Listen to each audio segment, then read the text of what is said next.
Τάουνσεντ. Πέρασε. Βγάζει και τη σέντρα ο Τάουνσεντ, η κεφαλιά πάνω από το οριζόντιο δοκάρι. Τέλος του φάλα από τον Κολάροφ, η κεφαλιά.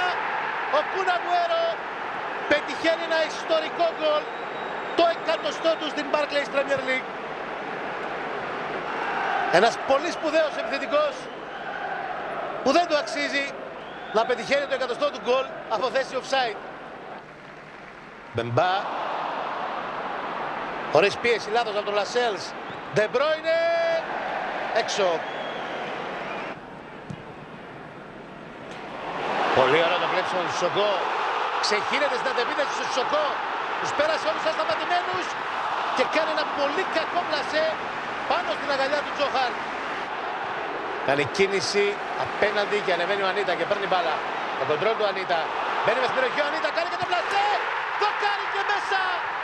Υπέροχο τέρμα από τον ακραίο αμυντικό της Newcastle που ισοφαρίζει στο 31 σε 1-1.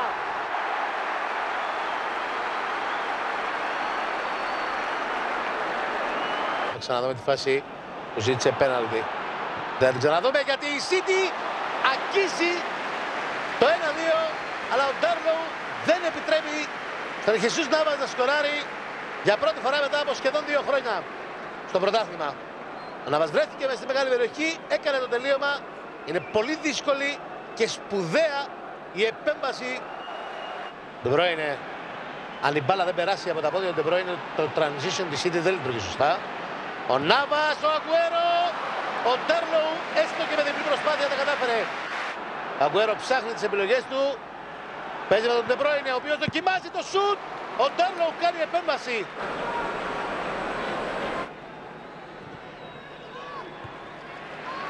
Ο Λάρος στην εκτέλεση του φάουλ.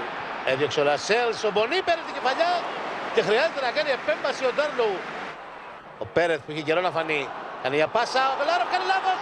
Ο Βαϊνάλντουμ έχει την ευκαιρία. Κρατάει την μπάλα, καθυστερεί, πέρασε. Ο Χαρτ κάνει φοβερό δώρο γενεθλίων στους συμπαίκτες του.